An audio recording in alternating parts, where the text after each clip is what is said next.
Bonjour Hélène Frade. Bonjour Damien. À la une de la presse internationale, les réactions à l'offensive terrestre majeure lancée par l'armée israélienne hier dans la ville de Gaza. Le Jérusalem Post annonce ce matin une offensive prolongée et le rappel de près de 130 000 réservistes. Le porte-parole de l'armée prévient déjà qu'il faudra probablement plusieurs mois pour parvenir au contrôle total de la ville et plusieurs mois supplémentaires pour, je le cite, éliminer complètement le Hamas et déminer la zone. Le quotidien cite également le président israélien Isaac Herzog qui affirme qu'il n'y a pas, je le cite, de famine à Gaza.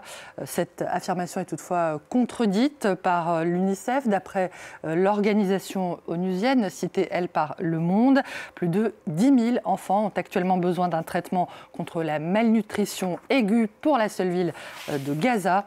Dans une tribune publiée par le quotidien israélien de gauche Haaretz, Ahmed Tibi, qui est un homme politique arabe israélien, reprend le concept de la philosophe Hannah Arendt sur la banalité du mal et met en garde ses compatriotes. Je le cite, « L'histoire ne nous pardonnera pas, elle se souviendra que la société juive israélienne, malgré ses traumatismes historiques, peut-être à cause d'eux, s'est mobilisée en masse et a fermé les yeux alors qu'un peuple entier était exterminé.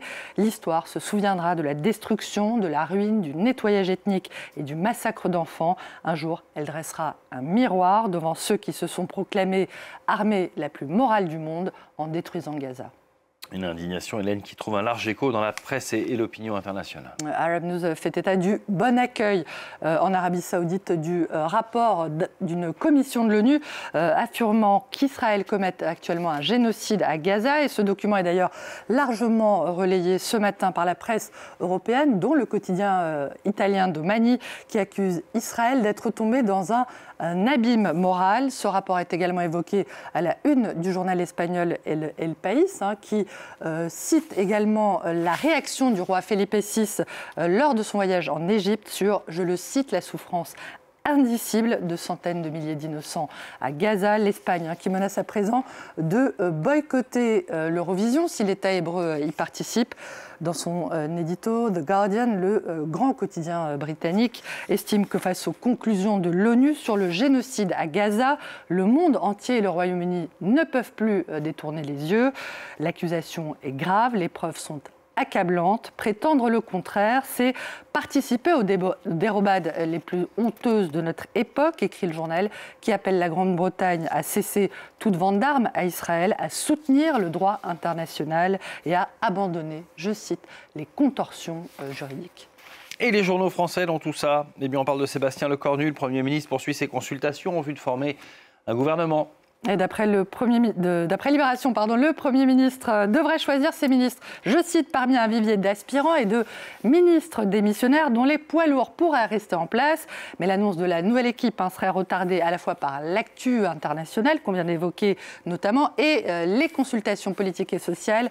Consultations avec les socialistes notamment qui attendent des gages de rupture sur les retraites et sur les impôts et plus particulièrement sur la fameuse taxe Zuckman sur les patrimoines de plus de 100 millions d'euros. Les Échos rappellent que la mesure suscite une levée de bouclier au centre et à droite.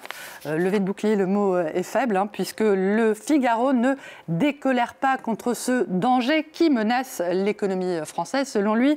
Et figurez-vous que le journal consacre pas moins de 3 pages à cet impôt confiscatoire qui n'existe nulle part ailleurs dans le monde, si l'on accepte l'Espagne, la Norvège et la Suisse. Le spectre de la taxation des plus aisés se profile, frissonne le journal. La presse française qui rend largement hommage, on l'a entreaperçu avec la une du Figaro ce matin, à l'acteur et réalisateur américain Robert Redford, disparu hier à l'âge de 89 ans. Le magnifique, l'américain qu'on aimait pour le Parisien aujourd'hui en France, Robert Redford incarnait les valeurs les plus généreuses de l'oncle Sam, l'indépendance, l'écologie et l'ouverture au monde. Une Amérique disparue peut-être, d'où la nostalgie qui semble saisir la presse française ce matin, notamment Libération qui a cette jolie photo en noir et blanc, Redford Ever, Robert Redford pour toujours. Et figurez-vous que même l'Humanité, quotidien communiste, a le blues au souvenir de nos plus belles années. Qu'est-ce qui rendait finalement Robert Redford si unique et attachant? Réponse peut-être du côté du Daily Mirror, le tabloïd britannique qui évoque à la fois ce Golden Boy et ce héros malgré lui. Il partage, vous le voyez, la une avec un autre blond célèbre, Donald Trump, tout juste arrivé au Royaume-Uni. The Ego has landed, l'ego a atterri, annonce le journal. La référence à un film de l'acteur Robert Redford. Donald Trump qui aura peut-être le temps, entre deux contrats lors de sa visite, de faire un saut à son golfe d'Écosse, où vous nous racontez que se tient chaque année un championnat inhabituel. C'est le New York Times qui raconte effectivement que ce championnat du monde de ricochet se tient chaque année au large de la côte écossaise. Le dernier concours en date a eu lieu le 6 septembre. Un concours aussi bucolique qu'original, mais l'événement, paraît-il, de cette année a été entaché par un scandale. Oh my God! D'après les organisateurs, une poignée de participants aurait triché en trafiquant les pierres, oui. Ça contrevient en tout cas aux règles de ces championnats du monde de ricochet qui veulent que chaque pierre utilisée doit être formée naturellement à Isedale. C'est le nom de cette petite île piétonne où est organisé l'événement. Ah, ils auraient taillé les pierres. Ils auraient peut-être taillé les pierres, ou en tout cas peut-être auraient-elles également dépassé les 7 cm et demi exigés. Bon, bref, rassurez-vous, tout est bien qui finit bien. Il paraît qu'après une brève polémique, le calme est très vite revenu. Si vous ouvrez votre fenêtre ici, témoigne un habitant, vous entendez le clapotis des vagues et le chant des oiseaux, c'est tout, le paradis.